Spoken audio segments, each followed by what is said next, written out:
Wagwan, everybody. Welcome to the Dis Affamie History podcast, where we'll be speaking about history and as well family history and how history relates in terms of Caribbean people for the present as well as in the past, and how in the past, what that does and brings forth for what we are going through at present and what we can learn from our history, from our family, and take that moving forward. So I do hope you enjoy the podcast. And if you like it, please ensure to subscribe, like, and review. Thank you.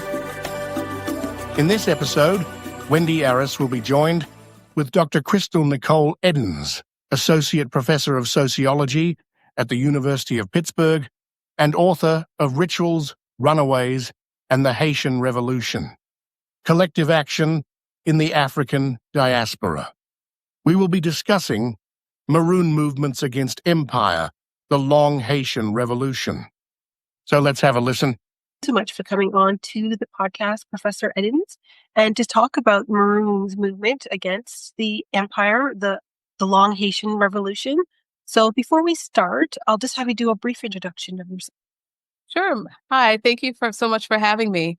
My name is Crystal Edens. I am an associate professor of sociology at the University of Pittsburgh. I did my bachelor's and graduate degrees at Michigan State University in African American and African Studies and sociology. From there, I was an assistant professor of Africana Studies at UNC Charlotte. And currently, my research looks at enslaved resistance movements and revolts, collective action, revolutions, especially in the 18th century Caribbean. My first book, Rituals, Runaways, and the Haitian Revolution, examined the relationship between enslaved people's collective consciousness, their sacred rituals, and their patterns of escape from slavery, and how that kind of mapped onto the beginnings of the Haitian Revolution.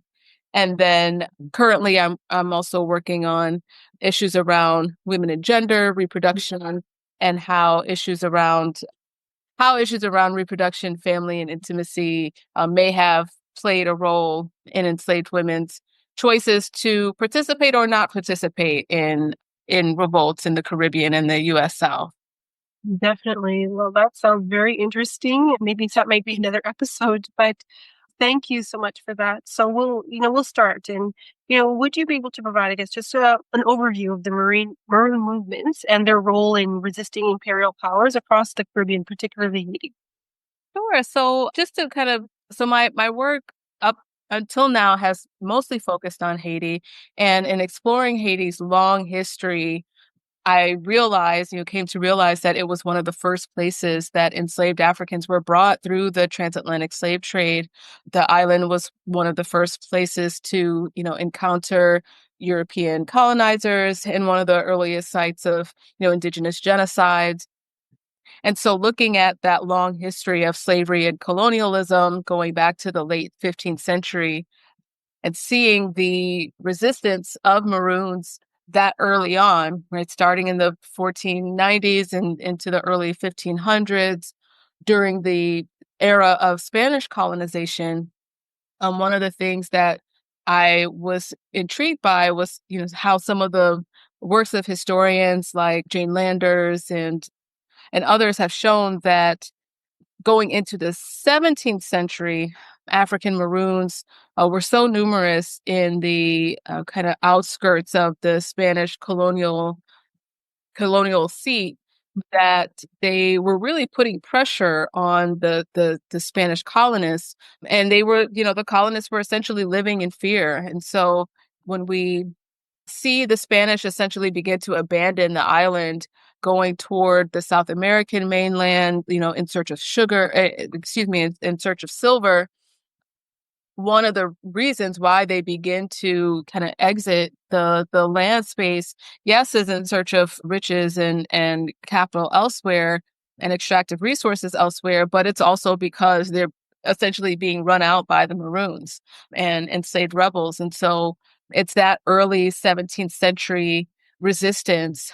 Also, Haitian anthropologist Rochelle Beauvoir-Dominique also talks about this time period as being kind of formulative and formative in terms of what would later become a culture of resistance composed of, the contributions of the enslaved Africans, people who were born in the island, the Maroons who by this point, by the 17th and 18th centuries, had been living for generations in the mountains without having been enslaved, the remaining Taino, the buccaneers and piraters, the kind of what Julius Scott calls, of course, now I'm blanking, but he kind of refers to this kind of motley crew, so to speak, a group of people who are unenslaved and unmonitored by any imperial power. And so I kind of consider that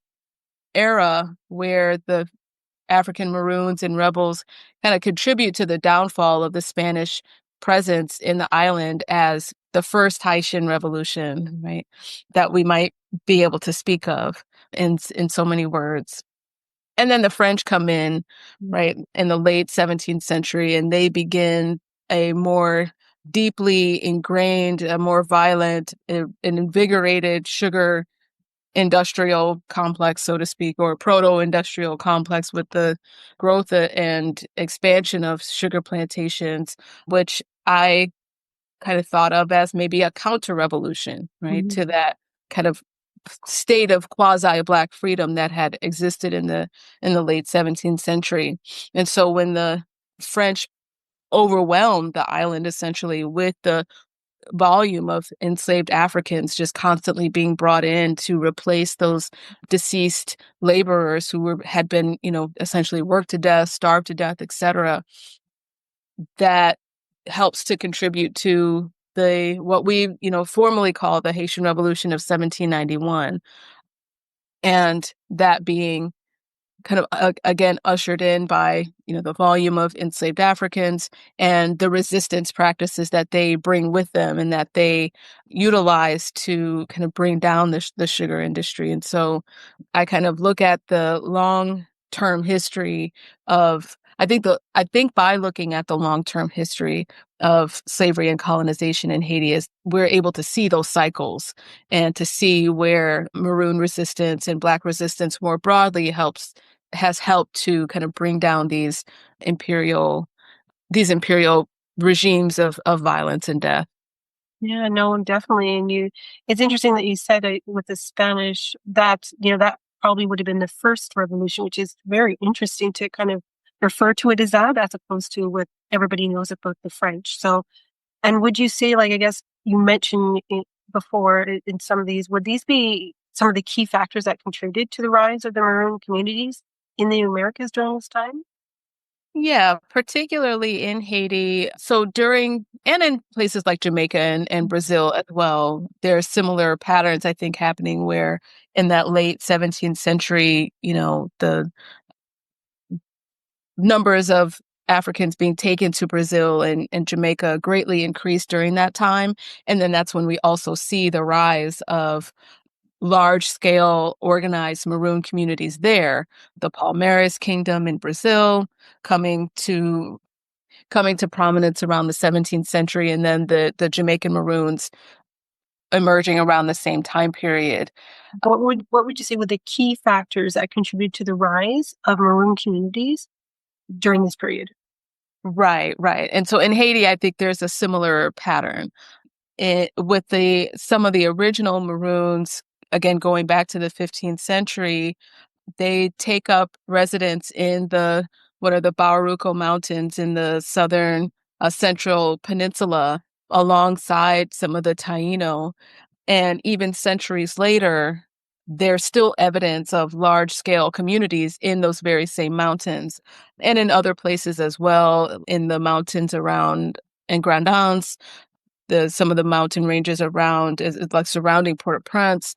So there's some evidence and indication that there had been longstanding communities in these mountains for generations that had liberated themselves and managed to kind of evade incorporation into the plantation system. So I think the trafficking of enslaved Africans is contributing to those numbers, and then also just the geographic landscape of, having these kind of really dense, really high mountain ranges that oftentimes Europeans just were not able to navigate. So I think those were two major factors, maybe not the only two, but the major factors that would have contributed to these communities developing. Perfect. And then what would you say, I guess, in terms of oh, your dog. In terms of, I guess, in what ways Right. the Maroon movements influence or intersect with the Haitian Revolution?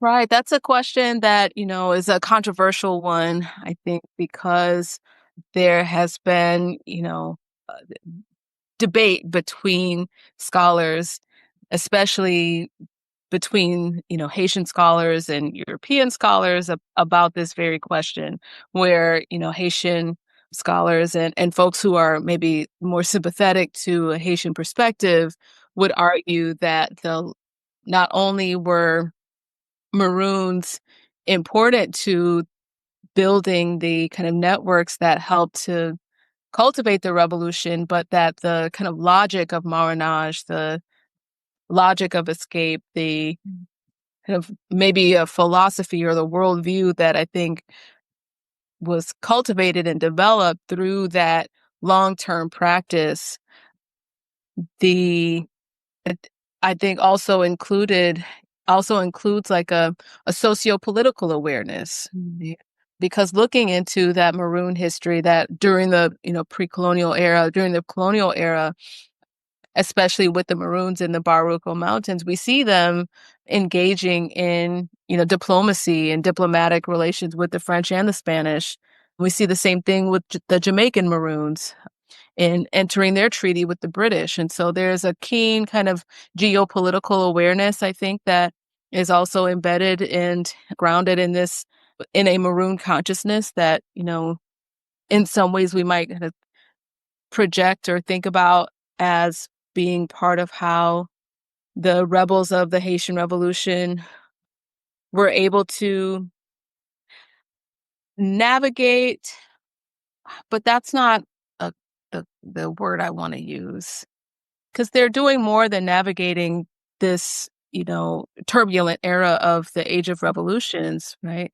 They're pushing forward their own agenda within that context and the using events as they unfold to their benefit. So really kind of taking advantage of some of these cleavages and opportunities, which I think is an important aspect. And so I think there's a level of consciousness and awareness that I think helps, that I think was kind of cultivated around and in Maroon communities around liberation, around geopolitical consciousness and awareness. But I think there was also, a substantial push, especially in the 1802 resistance to the Leclerc expedition, that was deeply involved and reliant on some of these rebel bands, especially since, at that point, there were still some Black officers in Haiti who were still fighting for the French. Right? And Michel Rothschild talks about this, the war within the war, right? The conflict between the Black elite military leaders, or those who had become elite by that point, and the ex-slaves and Maroons who never fought for the French and were continually, pushing the envelope for freedom and liberation. Yeah, no, definitely. And, what would you say, I guess, the significance of some of these Maroon alliances with the enslaved population and the free Black communities in Haiti and of course, other Caribbean countries? I think it's critical. So part of what my work was interested in showing was kind of the depth and the width, if you will, of these connections, and how enslaved people and Maroons and free people of color had been forming this sense of community or solidarity long before 1791 and long before, the Declaration of Independence and the first Constitution, identifies all Haitians as Black, right? Prior to that, there's evidence to show that, free people of color were at least accused of, or at least allegedly, harboring Maroons and collaborating with them, providing them with arms. Some free people of color were in fact related to people who were escaping slavery. And so in some ways, the relationship between free people of color and the enslaved and those we would consider Maroons was fluid, in the sense that even, one person could have embodied all of those statuses or all of those identities at different points of their lives, right? And so one of the things that I wanted to do in the project was to maybe deconstruct the boundaries, these kind of really firm boundaries that sometimes we have when we're looking at history and looking at these categories and trying to, identify people based on these labels, when really they weren't necessarily as fixed as we might assume. So I think having that perspective kind of helped me to be able to envision a more kind of broad base of a resistance community that people are kind of flowing in and out of. Mhm. No, I'm really glad that you mentioned that, because I know I came across where people's statuses have changed, and definitely in terms of helping the Maroons or people helping people to escape to the Maroon communities, I definitely came across that. And, what would you say in terms of, I guess, furthering that, the roles of the transnational networks, such as those were formed by of course, the escaped enslaved individuals that play in, I guess, strengthening the resistance efforts? Yeah, that's a good question, and that's something that I would like to explore more, or would have liked to explore more in the book. In the runaway advertisements that I examined, largely from Les Affiches Américaines, the colonial newspaper that was published from 1766 to 1791, many of those advertisements have some interesting detail around the geographic origins of many of these escaped bondspeople. So when we talk about like transnational networks, the immediate the immediate reference would be to think about like their African backgrounds. So I found, I think, over 100 ethnonyms, or at least 100 kind of different national groups. Now these labels that were used to identify Africans by their geography were not always, we know that they weren't completely accurate. They weren't necessarily a reflection of how the Africans saw themselves, but it does kind of give us some clue or some hint as to where they may have been from, and what kind of identities they may have had in common, or what kind of, you know, communities they may have been from. And so being able to piece some of those pieces together was really fascinating, and really thinking about how even Africans from very different geographic, cultural, religious, linguistic backgrounds formed community. So in the advertisements, one of the, combinations of runaway groups that I would see a lot, of Congos running away with Mondongs, right? Because these were both groups that were basically taken from West Central Africa, and may have had some, mutually intelligible, political understandings, language, religious identification, even if they were not the same people. So we see that with the Senegalese and the Bambara, or the and the Aradas of the Bight of Benin, right? So, the groups that again were distinct on the continent, and in some cases may have even been members of like warring societies, enemy societies on one side of the Atlantic. In the Caribbean, they're familiar enough with one another that they're collaborating in their resistance, and coming to some understanding around like the nature of slavery in this Atlantic context, which is completely based on Blackness and Africanness rather than the maybe ethnic and national divisions.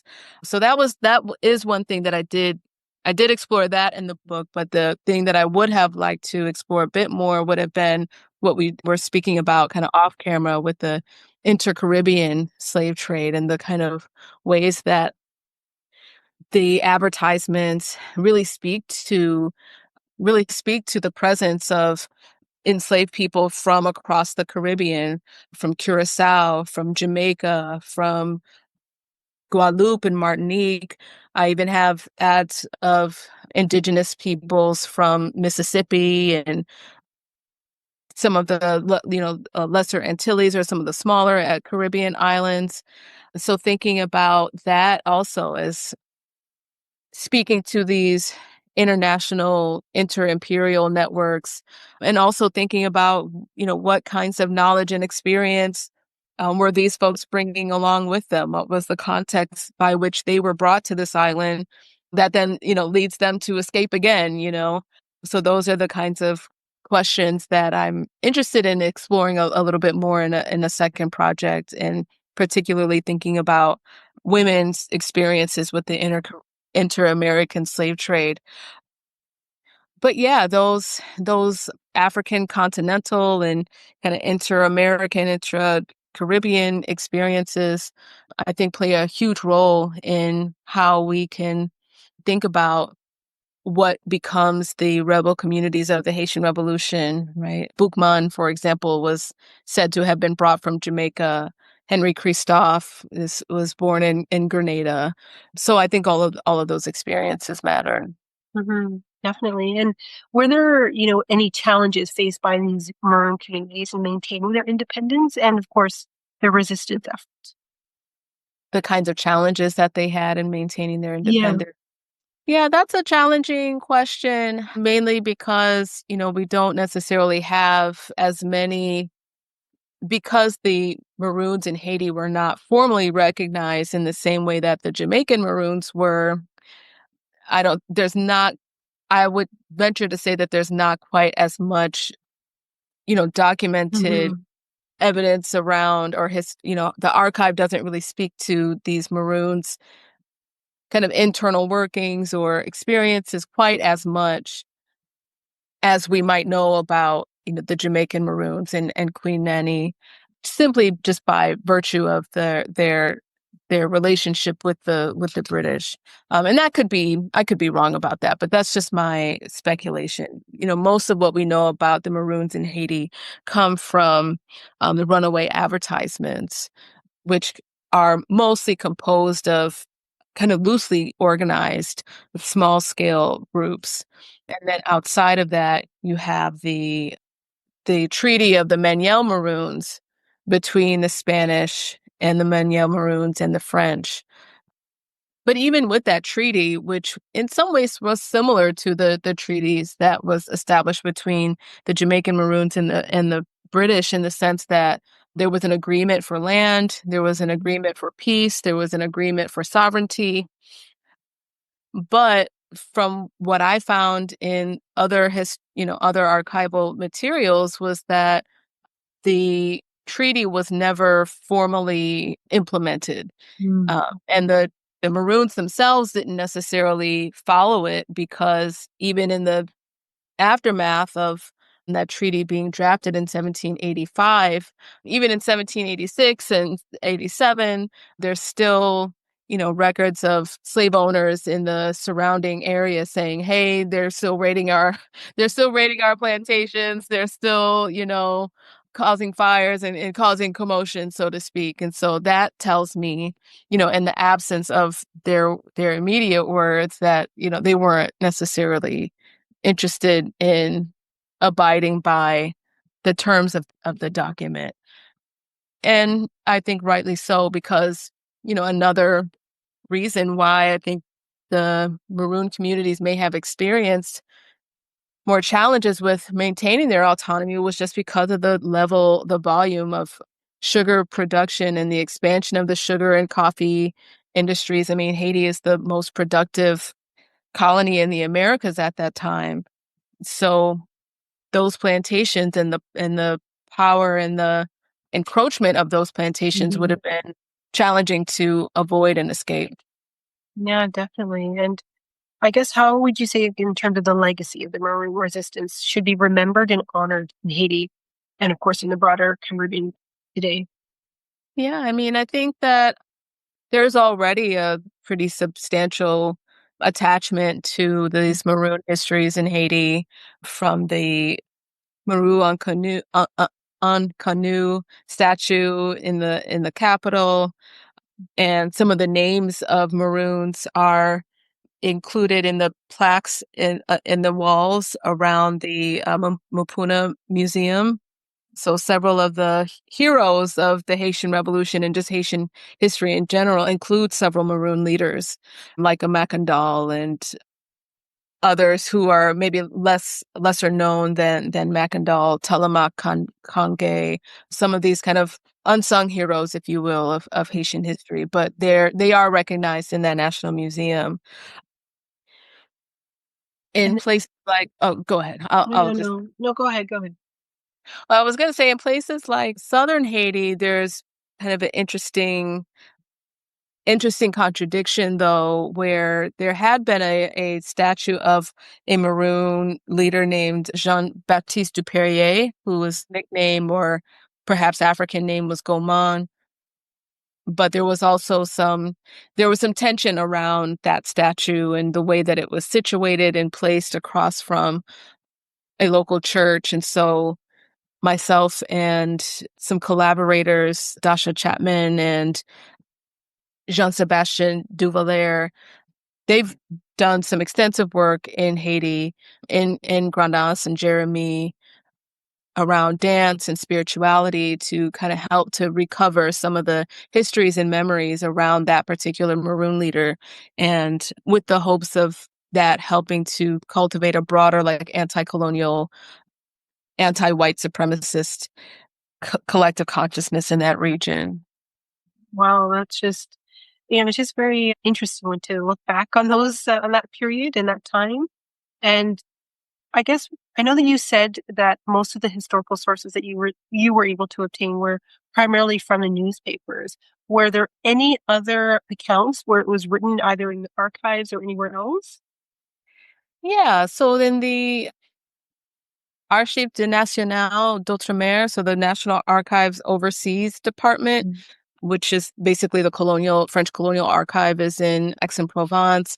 And there I was able to find in the Moreau de Sainte Marie collection several letters from planters, basically giving similar accounts, kind of complaining about Maroons in the area, asking for reinforcements. Some of these letters are coming from military figures who are offering their services to the colonial regime, or offering their services to the authorities to say, like, hey, I can help. There's thousands of Maroons, and they're all, and some of them are probably exaggerating, Yeah. as far as like the numbers and the damages that are happening. But there's enough there that I think there is a there there, right? They're not just making things up necessarily.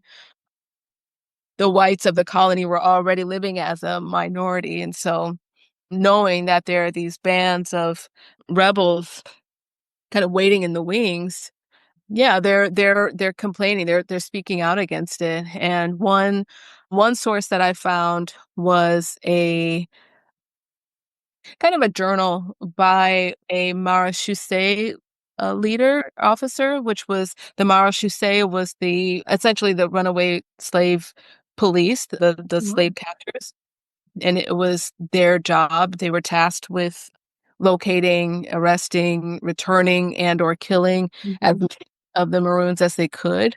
And this was kind of a arm of the armed forces in the colony, that was mostly composed of free men of color. But one of their lieutenants wrote some notes and was giving his account of his experience with doing Maroon chases, quote unquote, in the colony. And so he describes several skirmishes and fights with bands that he says were as many as 300 Maroons under, some of these Maroon leaders like Telemaque, and there was one called Buff, another named Toussaint. So he's naming people, he's identifying like the locations of where these fights took place. He's describing casualties on both sides of the fight. And so that was a really interesting source to find to kind of give legitimacy to the fact that, yes, there were communities of runaways who did represent a threat to the colonial system. Mhm. No, definitely. And then, Professor Evans, what lessons do you think that we can learn from the Maroons movements and the Haitian Revolution for modern struggles, against oppression? Yeah, I mean, I think that the time that we're in now, especially here in the US, where the dominance of capital, the influence of capital, the influence of,